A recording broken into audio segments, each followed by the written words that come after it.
ജീവൻ ടിവിയുടെ എല്ലാ പ്രിയപ്പെട്ട പ്രേക്ഷകർക്കും ഹൃദ്യമായ സ്വാഗതം. എനിക്ക് പറയാനുള്ളത് എന്ന ഈ പരിപാടിയിലേക്ക് ഇന്ന് നമ്മളോടൊപ്പം ഉള്ളത് സമര പോരാട്ടങ്ങളുടെ കരുത്തുറ്റ പ്രതീകം ദയാബായി. സ്ത്രീ ഒരു വാരിയലിൻ്റെ പിൻബലമല്ല, ഒരു നട്ടലിൻ്റെ ജീവാംശുവാണെന്ന് ധർമ്മപഥത്തിലൂടെ തെളിയിച്ച ദയാബായി എന്ന ദയാമ്മ. തീക്ഷ്ണമായ സമരമുറകളിലൂടെ അനീതിക്കെതിരെയുള്ള പോരാട്ടം തുടരുന്ന ദയാബായി പോരാട്ടത്തിൻ്റെ പെൺരൂപമായി മാറിയത് കൈപ്പേറിയ സാമൂഹ്യ യാഥാർത്ഥ്യങ്ങളിൽ നിന്നാണ്. കോട്ടയം പാലായിലെ പൂവരണി പുല്ലാട്ടു വീട്ടിൽ സ്വാതന്ത്ര്യ സമര സേനാനി മാത്യുവിൻ്റെയും ഏലിക്കുട്ടിയുടെയും ആദ്യത്തെ കൺമണിയായി പിറന്ന മേഴ്സി മാത്യു ദയാബായി എന്ന ജ്വാലാമുഖിയായി മാറിയത് വെല്ലുവിളികളെ തരണം ചെയ്തും നീതിബോധത്തിൽ അനവരതം പോരാടിയും നന്മയുടെ പാഠങ്ങൾ പഠിച്ചുമാണ്.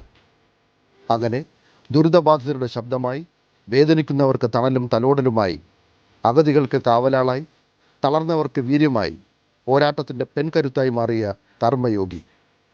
ദുരന്തമുഖങ്ങളിലൂടെ നന്മകൾ വിതച്ച് പിന്നിട്ട 8.5 പതിറ്റാണ്ടിൻ്റെ സാർത്ഥക ജീവിതം ദയാബായി ഫൗണ്ടേഷൻ എന്ന മറ്റൊരു ദൗത്യവുമായി മുന്നേറുന്ന ദയാമ്മയ്ക്ക് ഈ പരിപാടിയിലേക്ക് സ്വാഗതം.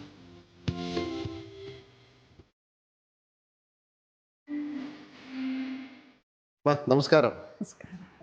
പ്രൊഫൈലൊക്കെ നമ്മൾ വായിക്കുമ്പോൾ മനസ്സിലാക്കുന്ന ഒരു കന്യാ സ്ത്രീയാകണം എന്നുള്ളൊരു വലിയ ആഗ്രഹമായിരുന്നു മനസ്സിലുണ്ടായിരുന്നതെന്നൊക്കെയാണ് പൊതുവേദികളിലൊക്കെ അമ്മ തന്നെ പറഞ്ഞിട്ടുള്ളത്. മാത്രമല്ല, ചിലരൊക്കെ എഴുതി വെച്ച് പച്ചവിരൽ എന്നുള്ള പുസ്തകം അത് ഇങ്ങനെ ഒരു ഇമേജാണ് കൊടുക്കുന്നത്. ഞാനൊരു എക്സ്നൺ മറഞ്ചാടി, പക്ഷേ ഞാൻ എക്സ്നണ്ണല്ല, ഞാൻ നന്നായില്ല. ആയില്ല, പക്ഷെ ആ ഒരു ആഗ്രഹം മനസ്സിലുണ്ടായിരുന്നു. ഞാൻ പോവുകയും ചെയ്തു. പിന്നെ എങ്ങനെയാണ് പെട്ടെന്ന് ഇത്തരത്തിലൊരു ഒരു സാമൂഹിക പരിവേഷം മനസ്സിൽ വരികയും ഈ ഗോത്രവർഗ്ഗങ്ങൾക്കിടയിലൊക്കെ പ്രവർത്തിക്കാനുള്ള ഒരു പ്രചോദനം വന്നത്? എൻ്റേതൊന്നും പെട്ടെന്നല്ല. ഞാൻ 3 വയസ്സുള്ളപ്പോൾ പ്രണയിച്ചു. പ്രണയം എന്ന് പറഞ്ഞാൽ ഒരു പാഷൻ, വളരെ ഇൻറ്റൻസ് ആയിട്ടുള്ള അതാണ് എന്നെ കൊണ്ടുപോയത്. 3 വയസ്സുള്ളപ്പം ഞങ്ങൾ 2 ഇരട്ടയായിരുന്നു, ആദ്യത്തെ കുട്ടികൾ, അമ്മയുടെയും പപ്പായുടെയും വീട്ടിൽ. അപ്പം 7ാം മാസത്തിൽ ജീവൻ പോലും ഇല്ലാത്ത പോലെ ഉണ്ടായതാണ്. അപ്പോൾ അവർ പെട്ടിക്കകത്ത് ഹോട്ട് വാട്ടർ ബാഗിനകത്ത് വെച്ച് ഞങ്ങളെ എങ്ങനെയും ജീവിപ്പിച്ചെടുത്തു. അതും അമ്മയുടെ വീട്ടിലായിരുന്നു. 3 വയസ്സ് വരെ അതുകൊണ്ട് അവിടെ ജീവിച്ചു. 3 വയസ്സായപ്പം പപ്പ വന്ന്, അന്നത്തെ കൊച്ചി രാജ്യമായിരുന്നു, ഞങ്ങളെ ഇങ്ങോട്ട് കൊണ്ടുവരുന്ന ആ യാത്ര മുതൽ എൻ്റെ ജീവിതയാത്ര എനിക്ക് ഏതാണ്ട് ക്ലിയറാണ്. പക്ഷേ ഇവിടെ വന്ന് കുറച്ച് ദിവസം കഴിഞ്ഞപ്പം പപ്പായുടെ കൂടെ കിടക്കുമ്പം വൈകിട്ട് കഥ പറയും. പപ്പ ഒത്തിരി നാൾ ജയിലിലും ഗാന്ധിയുടെ കൂടെ ഇടപെട്ടയാളാണ്. സ്വാതന്ത്ര്യ സമര സമരത്തിൽ സജീവമായിരുന്ന ആളാണ് വളരെയധികം. എന്നാൽ അതിൻ്റെ പേരിലുള്ള പെൻഷനോ ആനുകൂല്യമോ ഒന്നും എടുത്തില്ല. ഞാൻ രാജ്യത്തിന് വേണ്ടിയിട്ട് ചെയ്യുന്നു, അതുകൊണ്ടൊന്നും എടുക്കുകയില്ലെന്നും പറഞ്ഞ ഒരാളാണ്. ആവശ്യപ്പെട്ടിട്ടില്ല, ഇതുവരെ കിട്ടിയിട്ടില്ല, കൊടുക്കുമ്പോൾ പോലും പറഞ്ഞു വേണ്ടെന്ന് പറഞ്ഞു. പക്ഷേ പപ്പ ഈ കഥ പറയുമ്പം ഇങ്ങനെയാണ് പറയുന്നത്. ഒത്തിരി കഥ അപ്പൂപ്പൻ്റെ അമ്മമ്മയുടെ ഉണ്ട്. ഈ ഗാന്ധി അപ്പൂപ്പൻ കോട്ട് വലിച്ചൂരി എറിഞ്ഞിട്ട് ഒരു മുണ്ട് കൊടുത്ത് ഒരു പുതപ്പും പൊച്ച് ഈ മെതിയടിയിട്ട് വീട്ടിലുണ്ടായിരുന്നത് കൊണ്ടറിയാം, നടന്ന് ഒരു വലിയ ആൾക്കൂട്ടത്തിലേക്കങ്ങ് ചേർന്നു. അവിടെയാണ് എൻ്റെ പ്രണയം തുടങ്ങുന്നത്. ഈ ഞങ്ങൾ ഇച്ചിരി വലിയ വീട്ടുകാരാണ്, 10-20 പണിക്കാർ വീട്ടിലുണ്ട്, 3-4 ബിൽഡിങ്, അവർക്ക് വേറെ, വിറകിന് വേറെ, ഇങ്ങനെയൊക്കെ. അപ്പം ഇതെല്ലാം ഉപേക്ഷിച്ച് കൊച്ചു രീതിയിൽ ആളുകളുടെ ഇങ്ങനെ എന്തോ മനസ്സിലന്ന് വേർഡ്സിലൊന്നും പറയാൻ അറിയത്തില്ല, ഒരു ഇമേജ്, അതായിരുന്നു എൻ്റെ പ്രണയം. അപ്പം അതാ എപ്പോഴും മനസ്സിൽ കിടന്ന്. വായിക്കാനും പഠിക്കാനും അറിയാറായപ്പോഴേ സ്കൂളിൽ പഠിപ്പിച്ചും റാണി ലക്ഷ്മിബായിയുടെ അത് സാറ് പറഞ്ഞു, കുതിരപ്പുറത്ത് കുട്ടിയെ വെച്ച് കെട്ടി കുതിരയെ ഓടിച്ചോടിച്ച് എല്ലാ ഗ്രാമങ്ങളിലും സ്ത്രീകളെ ഒന്നിച്ച് കൂട്ടിയിട്ട് പറഞ്ഞു ഇംഗ്ലീഷുകാരെ ഇവിടുന്ന് ഓടിക്കണം. അപ്പം ഞമ്മ പൊട്ടിയ അന്ന് പോയിട്ട് പപ്പ വരാൻ നോക്കിയിരുന്നു. പപ്പ വന്നു, പപ്പ എനിക്കൊരു കുതിരയെ വേണം. കുതിര അതെന്താ, ഇതുവരെ കുതിര കണ്ടിട്ട് പോലുമില്ല ഈ പുസ്തകത്തിൽ. അപ്പോൾ പുസ്തകം കാണിച്ചിട്ട് പറഞ്ഞു ഇന്ന് സാറ് പഠിപ്പിച്ചു ഇങ്ങനെയൊക്കെ. അപ്പോൾ എന്നോട് പറഞ്ഞു നീ അവരെ പോലെയാകും, റാണി ലക്ഷ്മി. അപ്പോൾ ഒരു കുതിരയെ മേടിച്ച് തരാം. ഇതിങ്ങനെ മനസ്സിൽ കിടന്നു. പക്ഷേ എൻ്റെ മനസ്സ് എപ്പോഴും ഇത് കിടക്കുന്നതുകൊണ്ട് ഒരു അന്വേഷണമായിരുന്നു. വായിക്കാൻ തുടങ്ങിയപ്പോൾ Florence Nightingale, Joan of Arc, Father Damien, ഒരു വെളുത്തയാൾ കറമ്പന്മാരുടെ ഇടയ്ക്ക് ഇങ്ങനെ വെച്ചു നിന്നിട്ട് ചൂടുവെള്ളം കാലായി വീണപ്പം മനസ്സിലായി പുള്ളി കുഷ്ഠരോഗിയാണ്. അപ്പോൾ അങ്ങനെയെല്ലാം വായിച്ചു. അതുപോലെ എവിടെയെങ്കിലും പോകണം, ഇടപെടണമെന്നാണ് മനസ്സ് പറയുന്നത്. എനിക്കെപ്പോഴും ഒരു ചോദ്യങ്ങളുണ്ട്. ഒരു പപ്പാട് ചോദിച്ചപ്പം പപ്പ പറഞ്ഞു ഈ ആരാധനാലയം വൃത്തികേടാക്കുന്നു. പക്ഷേ അതങ്ങനെയല്ല. പിന്നീട് ഞാൻ ഗ്രാമങ്ങളിൽ ജീവിച്ചപ്പോൾ എനിക്ക് മനസ്സിലായി അതല്ല.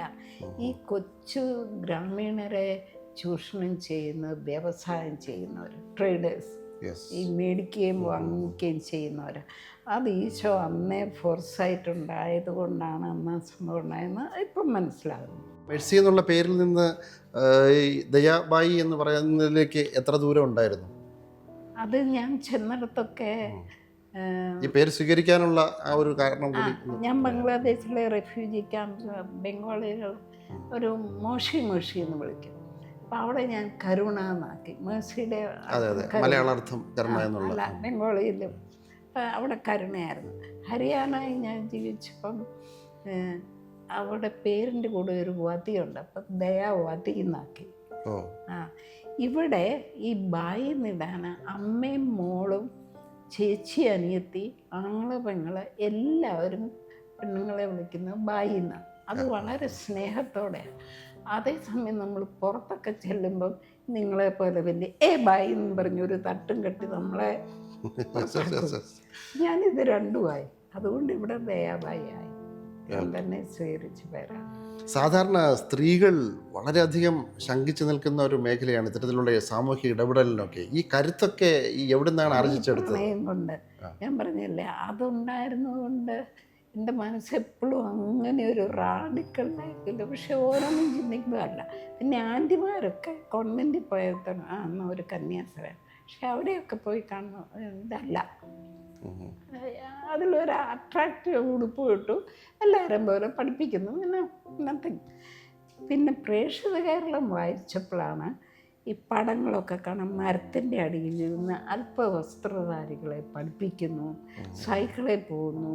പിന്നെ ഒരു പാട്ടും കൂടെ, കാറ്റും മഴയും വെയിലും മഞ്ഞും കൂട്ടാക്കാതെതാരോ കൂട്ടാക്കാതെതാരോ.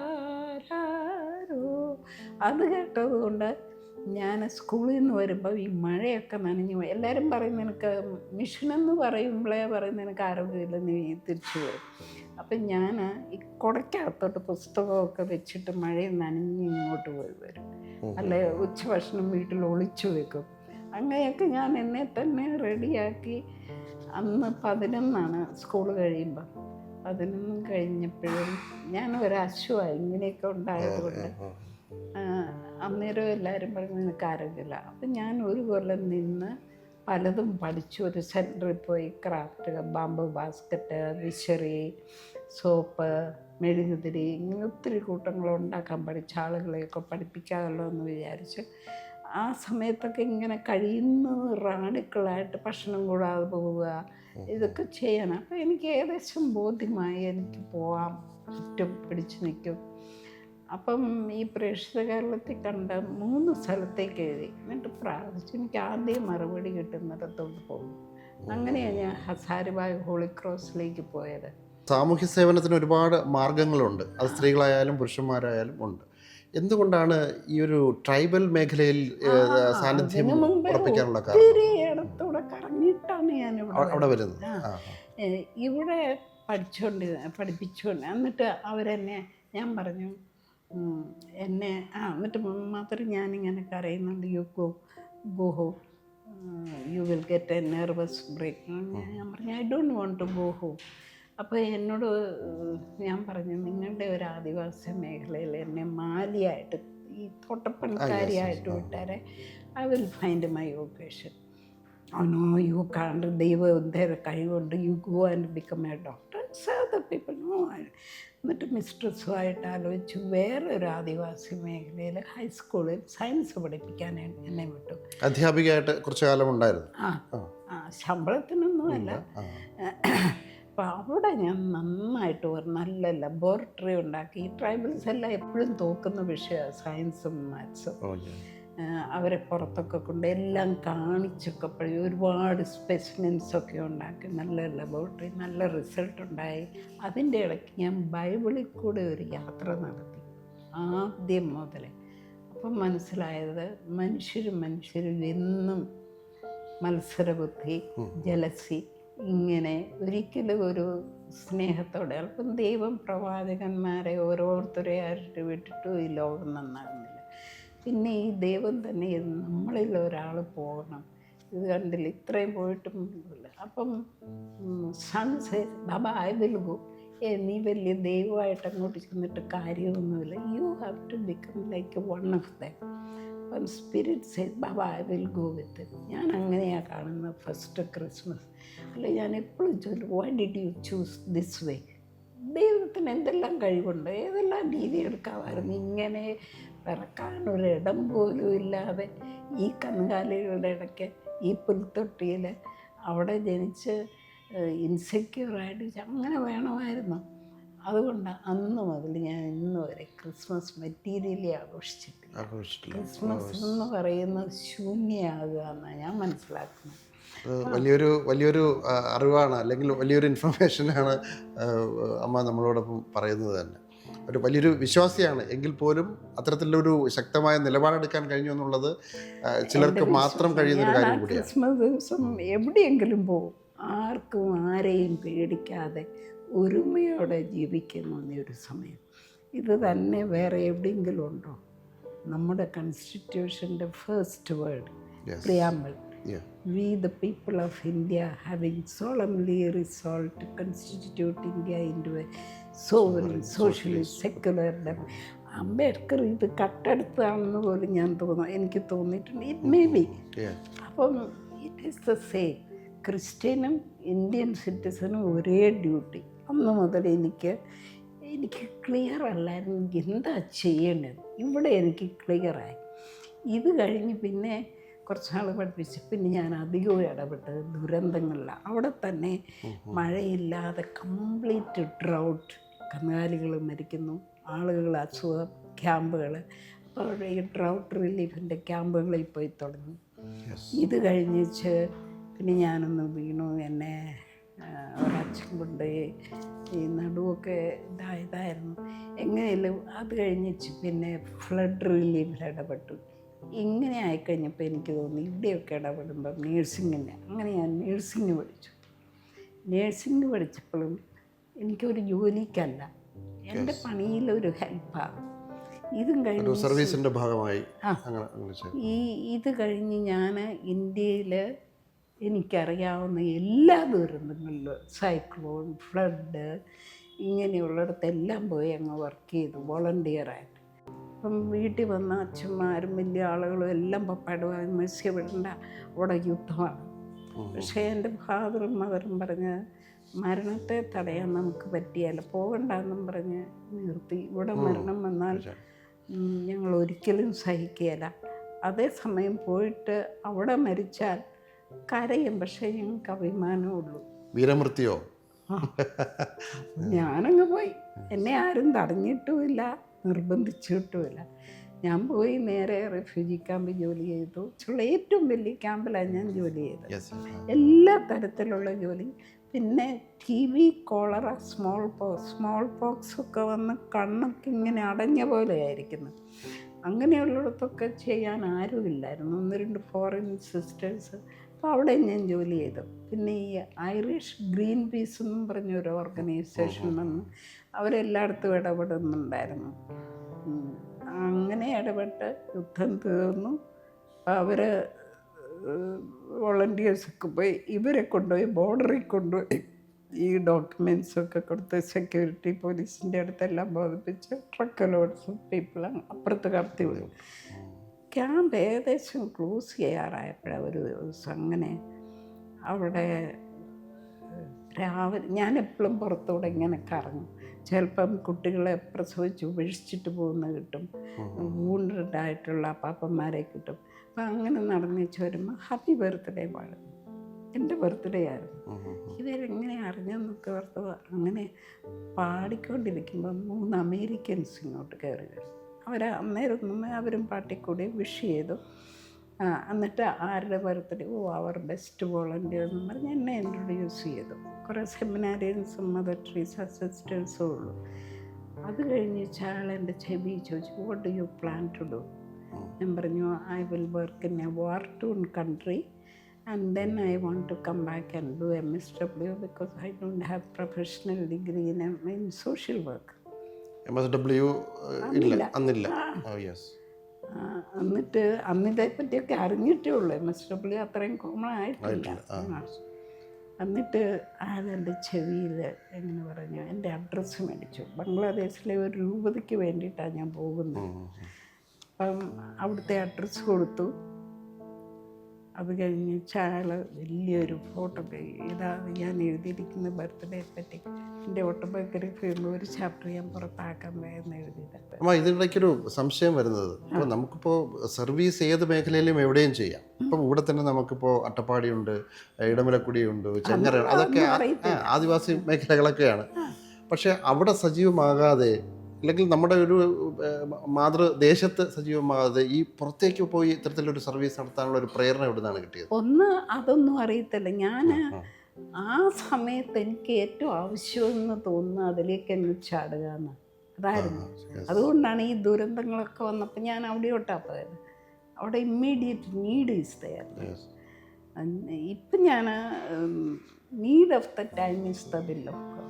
എനിക്ക് അതങ്ങനെ. ഇപ്പം അവിടെ എത്രയും പ്രദേശി എൻ്റെ സർപ്പാൻ്റെ ഒന്ന് കണ്ടപ്പോഴേ ഞാൻ അതിലേക്ക് തിരിയാൻ. കാരണം അതിൻ്റെ ആ ഭീകരത കണ്ടിട്ട് കേരളത്തിൽ ഞാൻ ഒരിക്കലും വരുമെന്നോ വർക്ക് ചെയ്യുമെന്നോ ഓർത്തതല്ല. ഇപ്പോഴും I am not very happy with Kerala kind of ആളുകളും അവരുടെ ആ നമ്മളെ ഉപയോഗിക്കാനുള്ള ശ്രമമൊക്കെ. But this people are there like that, so I will do. എപ്പോഴെങ്കിലും ഒരു സ്ത്രീ എന്നുള്ള നിലയിൽ, രണ്ട് വാക്ക് ഞാൻ മനഃപൂർവ്വം പ്രയോഗിക്കുകയാണ്, സ്ത്രീ വിരുദ്ധത അല്ലെങ്കിൽ സ്ത്രീ സ്വാതന്ത്ര്യം എന്നീ രണ്ട് വാക്കുകൾ ഇപ്പോൾ വളരെ സജീവമായി നമ്മുടെ ചർച്ചയ്ക്ക് വരുന്നൊരു സമയം കൂടിയാണ്. അപ്പോൾ അത്തരത്തിൽ ഒരു സ്ത്രീ എന്നുള്ള നിലയിൽ കൈപ്പേറിയ അനുഭവങ്ങൾ, ഏതെങ്കിലും തരത്തിലുള്ള ഈ പുരുഷ മേധാവിത്വത്തിൻ്റെ ഏതെങ്കിലും തരത്തിലുള്ള ഇടപെടലുകൾ, ദുരനുഭവം ഉണ്ടായിട്ടുണ്ടോ? വലിയ കാര്യമായിട്ടില്ല. പക്ഷേ ഒരു സ്ത്രീയല്ല, 4ാം തരം വേഷത്തിലുള്ള ഒരു സ്ത്രീ എന്ന് വേണം പറയാൻ. കാരണം ഞാൻ ഈ വേഷത്തിൽ യാത്രയൊക്കെ ചെയ്യുമ്പം ചിലപ്പോൾ ട്രെയിനിലൊക്കെ ഞാൻ ഇറങ്ങി ഒരു ചായ കുടിക്കാനോ എല്ലാം അന്നേരം ഓരോരുത്തർ പിടിക്കും, ചാരയോ. ചിലർ ജോലി പോലും ഓഫർ ചെയ്തിട്ടുണ്ട്. എൻ്റെ ഓഫീസിൽ വാ, ഇനി അക്ഷരമൊന്നും അറിയത്തില്ല, തൂത്തുവാരാനുള്ള ജോലി തരാം. എന്നിട്ട് ഞാൻ എല്ലാം കേട്ടിരുന്നു. അവസാനം പറയും, I don't need your work, I am A lawyer എന്നും പറഞ്ഞുകൊണ്ട് അവർ ശരിക്കിരുത്തും. ഇത് ധാരാളം ഉണ്ടായിട്ടുണ്ട്. പിന്നെ ഈ സ്ഥലത്ത് ഇങ്ങനെ ഇടപെടുന്നത് കൊണ്ട് എതിർ കക്ഷികൾ അധികവും പൊളിറ്റീഷ്യൻസ് ആയിരുന്നു. ഇപ്പം അവിടെ ആദിവാസിയുടെ സ്ഥലം മറ്റൊരാളുടെ പേരിൽ രജിസ്റ്റർ ചെയ്യാൻ പാടില്ല. ഒരുപാട് പേര് പ്രമാണികൾ, അധികവും പൊളിറ്റിക്കൽ ലിങ്കുള്ളവർ പൈസയൊക്കെ കടം കൊടുത്തേച്ച് തിരിച്ച് കിട്ടാൻ മേല അത് ഫേക്ക് നെയിമിൽ രജിസ്റ്റർ ചെയ്യും. ഞാൻ അങ്ങനത്തെ ഒക്കെ തിരിച്ചു പിടിപ്പിച്ചു. അപ്പോൾ എന്നും ഒരു ശത്രുതയുണ്ടല്ലോ, അതിൻ്റെ പേരിലുണ്ടായിട്ടുണ്ട്. കള്ളക്കേസ് കോർട്ടിൽ അങ്ങനെ ഒത്തിരി കേസുകൾ ഉണ്ടായിട്ടുണ്ട്. പക്ഷേ ഒരിടത്ത് എന്നെ അകപ്പെടുത്താൻ പറ്റിയിട്ടില്ല. പിന്നെ എനിക്കൊരു പേരും ഉണ്ടായിരുന്നു, ബുക്കിനെ വാലിക്കുത്തിയ. ഞാൻ ഇങ്ങനത്തെ അനീതിയുള്ളിടത്തെല്ലാം ഇടപെടുകയായിരുന്നു. ഞാൻ കുരയ്ക്കുന്ന പെൺപട്ടി, അതാണ് ആ DC ബുക്ക് പച്ചവിരലിന് എഴുതിയപ്പോൾ ഞാൻ കൊടുത്ത പേര്. അവർ പൈസയ്ക്ക് വേണ്ടിയിട്ടോ അവരുടെ സ്വാർത്ഥ മാർക്കറ്റിംഗ് ഉദ്ദേശിച്ച് ദയാബായുടെ ആത്മകഥ എങ്ങനെയാണ് മറ്റൊരാൾ എഴുതുന്ന പുസ്തകത്തിൽ വരുന്നത്? എൻ്റെ ആത്മാവ് അതിലില്ല.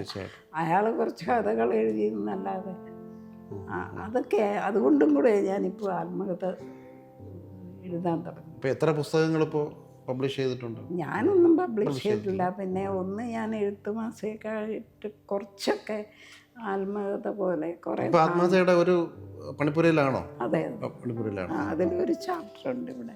ഇത് വളരെ വ്യത്യസ്തമായിരിക്കും, കൊച്ചു കൊച്ചു കാര്യങ്ങളേ ഉള്ളൂ. ദയാബായി എന്ന് കേൾക്കുമ്പോൾ നമ്മുടെ ഇവിടുത്തെ മാധ്യമങ്ങൾക്കിടയിലും ആൾക്കാരുടെ ഇടയിലും ഈ അടുത്ത കാലത്തൊക്കെ അത് 10 വർഷത്തെ സമയം ഉണ്ടായിരുന്നു എനിക്ക് തോന്നുന്നു.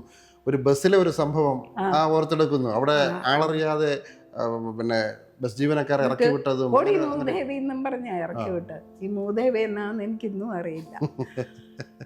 അതെന്തായിരുന്നു യഥാർത്ഥത്തിലുള്ള സംഭവം? ഞങ്ങളുടെ അവിടെയൊക്കെ ഈ ബസ് ടിക്കറ്റിൽ ഇങ്ങനെ ഒരു കുത്തിവരേ ഉള്ളൂ. So I didn't look at it, വെച്ചു. അത് കഴിഞ്ഞിട്ട് ഞാൻ പിന്നെയും ചോദിക്കുന്നുണ്ട്, ആലുവ ആകുമ്പോൾ ഒന്ന് പറയാമോ, ഞാൻ അന്നേരം എഴുന്നേറ്റ് ഇങ്ങോട്ട് വന്നു. ഞാനല്ലേടി നിനക്ക് ആലുവായിക്കുള്ള ടിക്കറ്റ് എന്ന്. ഞാൻ പറഞ്ഞു അങ്ങനെയാണ് അതിൻ്റെ അപ്പുറത്തെ ടിക്കറ്റും കൂടെ തന്നേരെ, അല്ലെ ആലുവയിൽ ഇറക്കിയേരെ.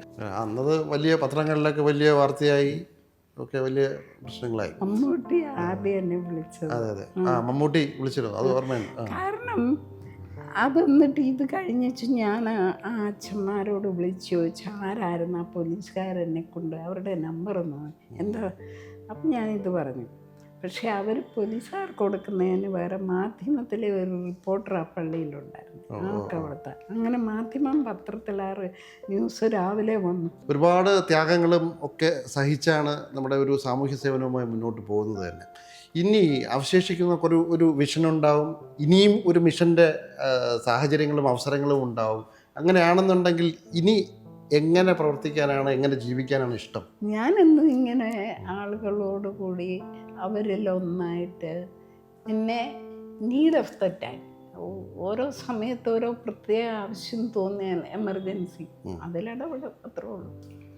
എങ്ങനെയാണ് നമ്മുടെ ഇപ്പോഴത്തെ സർക്കാരിൻ്റെ ആ ഒരു പ്രവർത്തനങ്ങൾ ഈ മേഖലയുമായി ബന്ധപ്പെട്ട് നിൽക്കുമ്പോൾ സർക്കാരിൻ്റെ എനിക്ക് പറയാറായല്ലോ. പക്ഷേ നിരാഹാരം കിടന്നപ്പോൾ ഈ മുഖ്യമന്ത്രി ഞാൻ 18 ദിവസം കിടന്നിട്ട് ഒരു 10 ദിവസമെങ്കിലും എൻ്റെ കൂടെ വന്നിരുന്നിട്ടുണ്ട്. വി.ഡി. സതീശൻ മുഖ്യമന്ത്രി. അതുപോലെ അനൂപ് ജേക്കബ്, അയാൾ മന്ത്രി ആയിരുന്നപ്പം ഏതോ പ്രസംഗത്തിൽ എന്തോ പറഞ്ഞത് വെച്ച് ഞാൻ ക്രിട്ടിക്കലായിട്ട് ഒരു ഇൻ്റർവ്യൂവിൽ എന്തോ പറഞ്ഞു. ഇയാൾ എന്നിട്ട് എൻ്റെ നമ്പർ തേടി പിടിച്ച് എന്നെ വിളിച്ച് അതിന് നന്ദി പറഞ്ഞു, എനിക്ക് എന്നെ തന്നെ ഇമ്പ്രൂവ് ചെയ്യാൻ പറ്റുമെന്നും പറഞ്ഞു. ആ മനുഷ്യൻ ഒരു ദിവസം മുഴുവനും എൻ്റെ കൂടെ സമരത്തിൽ വന്നിരുന്നു. അതേസമയം പിണറായിയുടെ സമയത്ത് ഞാൻ ബഹ്റൈനിൽ പോയപ്പം ഓരോരുത്തർക്ക് ഇങ്ങനെ കാണാം, ഞാൻ ഇത്രേ പറഞ്ഞുള്ളൂ, കേരളം ജീവിക്കാൻ കൊള്ളുന്ന സ്ഥലമല്ലെന്ന്. അത് ഫേസ്ബുക്കിലും എല്ലാം വൈറലായി. എന്തിനാ ഇങ്ങോട്ട് വന്ന് അവിടെ കിടന്നാൽ പോരായിരുന്നു ഇങ്ങനെയൊക്കെ. പിന്നെ ഞാൻ കാസർഗോഡേക്ക് യാത്ര ചെയ്യുമ്പോൾ ട്രെയിനെ വെച്ച് DYFIക്കാർ പലതവണ ചോദ്യം ചെയ്ത്, ഞാൻ പറയാം അത് ചോദിക്കേണ്ട കാര്യമില്ല, എനിക്ക് മനസ്സിൽ തോന്നിയ പോലെ ഞാൻ പറയും. എപ്പോഴെങ്കിലും ഒരു രാഷ്ട്രീയക്കാരിയായി മാറണമെന്നുള്ളൊരു ആഗ്രഹം മനസ്സിൽ വന്നു? ആഗ്രഹമില്ല, മറ്റുള്ളവർ കുത്തിക്കയറ്റി ആക്കാൻ തുടങ്ങിയിട്ടുണ്ട്. ബട്ട് ഞാൻ പറഞ്ഞിട്ടുണ്ട് I am a grass root person, I would never be able to do. Even എൻ്റെ അടുത്ത് പഞ്ചായത്ത് ഉണ്ടാക്കിയപ്പോൾ ആദ്യമൊക്കെ ആദിവാസി പഞ്ചായത്തായിരുന്നു, പിന്നെ ജനറലായപ്പം എല്ലാവരും കൂടെ വന്നു സർപ്പഞ്ചാകണമെന്നും പറഞ്ഞു. ഞാൻ പറഞ്ഞു നോ ദാറ്റ്സ്. പിന്നെ പഞ്ചായത്തിൽ നിന്ന് വേണ്ടുന്നതെല്ലാം ലഭിക്കാനൊരു ഹെൽപ്പാകുമെന്ന് വെച്ചാൽ ഒരു മെമ്പറായി ആയിട്ടുണ്ട്. അങ്ങനെ ഏത് പഞ്ചായത്തായിരുന്നു? എൻ്റെ അവിടെ മധ്യപ്രദേശിലാണ്. അപ്പോൾ ഈ കോട്ടയത്താണ് ജനനം അല്ലേ? കോട്ടയത്ത് പാലായിലാണ് ഈ ജനനം. അപ്പോൾ അതിന് ശേഷം ഇപ്പോൾ ഫുൾ അവിടെയാണോ ജീവിതവും? 17-ാം വയസ്സിൽ പിന്നെ ഞാനിങ്ങനെ ഇറങ്ങിയിട്ടേ ഉള്ളൂ. ഇന്ത്യയിൽ മുഴുവൻ സംസ്ഥാനങ്ങളിലും പോയി. ഏതൊക്കെ രാജ്യങ്ങളിൽ പോയിട്ടുണ്ടാവും? യൂറോപ്പ് മുഴുവനും. പിന്നെ അമേരിക്കയിൽ കുറച്ച് സ്ഥലം, സിംഗപ്പൂർ, ഗൾഫ് എല്ലായിടത്തും, സൗദി ഒഴികെ. മിഡിൽ ഈസ്റ്റ് ഫുൾ, സൗദി ഒഴികെ. ഓക്കെ. ഒരുപാട് അവാർഡുകളും പുരസ്കാരങ്ങളും ഒക്കെ ലഭിച്ചിട്ടുണ്ട്. ഒരു മനസ്സിൽ എന്താ പറയുക, ആഗ്രഹമുള്ള ഒരു അവാർഡ് എന്തെങ്കിലും ഉണ്ടോ? ഒന്നുമില്ല. ഭാരതരത്ന വരെ നമ്മുടെ മുമ്പിൽ ഇരിപ്പുണ്ട്. ആദ്യം അവാർഡ് കിട്ടുമ്പം കരച്ചിൽ വരുമായിരുന്നു. ബിക്കോസ് ഐ നെവർ എനിക്ക് തന്നെ എപ്പോഴും ഒരു ഇൻഫീരിയോറിറ്റി കോംപ്ലക്സ് എൻ്റെ ചെയ്തികളും ആഗ്രഹങ്ങളും, അതുകൊണ്ട് അത് പ്രയാസമായിരുന്നു. But now I take it. പിന്നെ ഇപ്പം ഈ അങ്ങനെ ആരെങ്കിലും ഒരു സൂചനയോ സമീപിക്കുകയോ അങ്ങനെ എന്തെങ്കിലും ചെയ്യുമോ? ഇപ്പോൾ പത്മശ്രീക്ക് പേര് കൊടുത്തിരുന്ന, പക്ഷേ ഒത്തിരി എൻക്വയറി നടന്നു അവിടുന്ന്, CBIയുടെ പോലീസ്. പക്ഷേ എനിക്ക് ആരോ ഇൻഫർമേഷൻ തന്നു അവിടെ ഞാൻ കർഷക സമരത്തിൽ പോയല്ലോ, ഡൽഹിയിലെ കർഷക സമരം അത് കഴിഞ്ഞായിരുന്നു. ആ, ആ, ആ. അതൊരു ചർച്ചയാണ്. അപ്പം അതൊരു നെഗറ്റീവായിട്ട് അവർ കാണുന്നു. ഉം, ഉം, ഉം, ഉം. അങ്ങനെ കേട്ടറിഞ്ഞുകൊണ്ട് ഞാൻ പറഞ്ഞു, ഇങ്ങനെ ബയസ്ഡ് ആയിട്ടുള്ള ഒരു ഗവൺമെൻറ്റിൻ്റെ അവാർഡേ എനിക്ക് വേണ്ട. ഓ, അങ്ങനെ ഒരു തീരുമാനം എടുത്തു. ആ, ഓ, ഓ, ഓ, ഓ, ശരി. കാരണം ഗവൺമെൻറ്റിനെതിരായിട്ടല്ലായിരുന്നു ആ കർഷക സമരം. അതെ. ആ, ആ, ആ. അങ്ങനെ അവരെ കണക്കാക്കാൻ I don't want your award. ഏതായാലും തുകയൊന്നുമില്ല. ഈ എൻ്റെ സൽമാർക്ക് വേണ്ടി വല്ലതും ചെയ്യാൻ വലിയ തുക ഇട്ടാണ് പിന്നെയും എടുത്തേന്. ഇതൊന്നുമില്ല. ഇത് ഈ പേര് കൂടെ എഴുതി വെച്ചോണ്ട് ഞാൻ നടക്കുക. എന്നാലും നമുക്കൊരു പത്മശ്രീ പത്മവിഭൂഷൺ എന്നൊക്കെ പറയുമ്പോൾ ഒരു പേര് നമ്മുടെ മുമ്പിൽ ഉണ്ടെങ്കിൽ ഓക്കെ. എന്തായാലും അമ്മയുടെ പ്രവർത്തനങ്ങൾക്കൊന്നും അതൊരു കൂട്ടായി വരില്ല എങ്കിൽ പോലും നമ്മുടെ സർക്കാർ ജനങ്ങൾ തരുന്ന ഒരു അംഗീകാരം എന്നുള്ള നിലയിൽ ഒരു വലിയ മഹത്തരമായിരിക്കുമെന്ന് വിശ്വസിക്കുന്നു. എനിക്കതേപ്പറ്റി ഒരു ഇതില്ല. ഏറ്റവും ഒടുവിലായി അറിഞ്ഞതൊരു ദയാഭായ് ഫൗണ്ടേഷൻ. അത് ഞങ്ങൾ ഈ എൻഡോസൽഫാൻകാർ ആയിരങ്ങൾ ഇങ്ങനെ കിടക്കുമ്പോൾ എന്തെങ്കിലും ചെയ്യണം. You need money, you need space, സ്ഥലം വേണം, കെട്ടിടം വേണം, ശമ്പളം കൊടുക്കണം, തെറപ്പിസ്റ്റിനൊക്കെ, ഇങ്ങനെ ഒത്തിരി ഉണ്ടല്ലോ. അതുകൊണ്ട് ഇപ്പോൾ ഒരു ട്രസ്റ്റ് ഉണ്ടാക്കിയത്.